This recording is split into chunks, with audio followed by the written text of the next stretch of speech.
오늘은 우리나라 역사의 흔적이 남아있는 서울의 명소 픽3를 소개해드리겠습니다.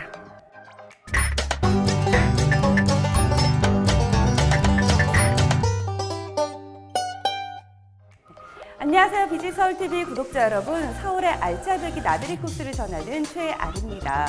오늘은 제74주년 광복절이죠. 광복절을 맞아 광복의 의미를 다시 한번 생각하게 하는 항일 유적지와 기념관을 한번 찾아 떠나볼까요?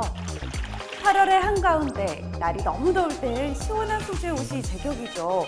화이트와 블랙이 섞인 단정한 옷을 입고 항일 역사의 현장 속으로 한번 떠나볼까요? 이곳은 남산에 위치한 안중근 의사 기념관입니다. 안중근 의사의 정신과 뜻을 그리고 그의 생애를 돌아볼 수 있는 곳이죠. 안중근 의사 기념관으로 가는 길에는 독립투쟁에 생을 바친 의사와 열사분들의 가슴 깊은 한마디와 손도장이 새겨져 있습니다. 독립의 열망과 함께 그분들의 숭고한 희생정신이 입구부터 진하게 느껴지는데요. 지하 1층 제1전시실에 들어서면 커다란 태극기를 배경으로 안중근 의사의 좌상이 제일 먼저 눈에 들어옵니다. 좌상 뒤에 태극기에 쓰인 대한독립이란 글자는 1903년 3월 초 동지 11명과 함께 동의단지회를 결성하고 왼손 넷째 손가락 첫 마디를 자른 후 혈서로 썼던 글씨를 재현해 놓았습니다. 1층 제2전시실은 교육운동, 국채보상운동, 의병투쟁 등 안중근 의사의 활동에 관한 자료로 꾸며져 있습니다. 안중근 의사 가문 대부분의 사람들이 독립운동을 펼쳤었고 가족들이 하사받은 훈장과 계보들도 함께 전시되어 있다고 하네요. 2층으로 올라와서 제3전시실도 살펴볼까요? 이곳에서는 하얼빈역에서 이토 히로부미를 의거하기 전 안중근 의사의 복잡한 심경을 들어볼 수 있습니다.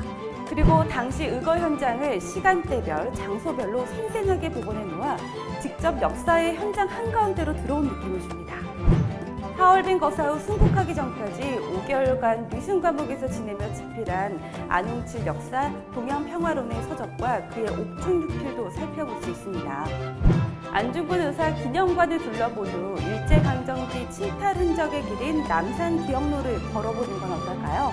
남산기억로를 걸으며 남산의 아픈 상처를 보듬고 역사적 교훈을 되새겨보길 바랍니다. 압구정동에는 독립운동가이자 교육자였던 도산 안창호 선생을 기리는 도산공원이 있습니다. 입구에 들어서면 오른쪽에 기념관이 보입니다. 도산 안창호 선생은 미주 한인 최초의 조직인 샌프란시스코 한인 친목회를 결성, 독립자금을 모아 임시정부에 전달했는데요. 기념관에는 그가 캘리포니아 오렌지 농장에서 일할 때 찍었던 사진과 주머니칼, 유목 등 유품 71장과 신채호 선생이 안창호 선생에게 보낸 서한, 임시정부 사료집 도산일기까지 전시되어 있습니다.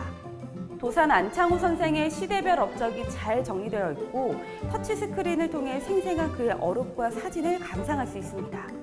도산공원의 싱그러운 숲길을 따라 안쪽으로 가면 안창호 선생과 그의 부인 이혜련 여사가 함께 잠든 무덤도 볼 수 있습니다. 도산공원을 둘러보고 나오는 길에 3대 사립미술관 중 하나인 포리마트 센터까지 구경하시면 어떨까요? 도산공원에 위치한 압구정 로데오 거리에는 다양한 맛집과 카페도 많답니다. 성북동에 있는 북정마을에 있는 시무장은 만해 한용운님이 1933년부터 1944년까지 지내다가 세상을 떠난 곳입니다. 이곳은 특이하게 북동쪽에 응단진 언덕을 바라보고 있는데요. 남쪽에 있는 조선총독부를 마주하고 싶지 않다는 의지의 표현이었다고 합니다. 시무장에는 만해 한용운 글씨와 연구 논문집, 옥중 공판 기록이 보존되어 있습니다. 경교장은 대한민국 임시정부의 마지막 청사이자 백범 김구 선생이 4년간 거주했던 곳인데요. 약 3년에 걸친 복원 끝에 경교장 내부가 무료 개방되어 있답니다. 특히 경교장 지하에는 대한민국 임시정부의 역사를 한눈에 볼 수 있는 전시실이 꾸며져 있으니 우리 아이들의 역사 공부에도 큰 도움이 되겠죠. 광복절을 맞아 저와 함께한 서울의 역사 여행 어떠셨나요? 만족스러우셨다면 비지서울TV 구독, 좋아요 꾹 눌러주시고요. 댓글도 언제나 환영입니다. 다음에 또 만나요.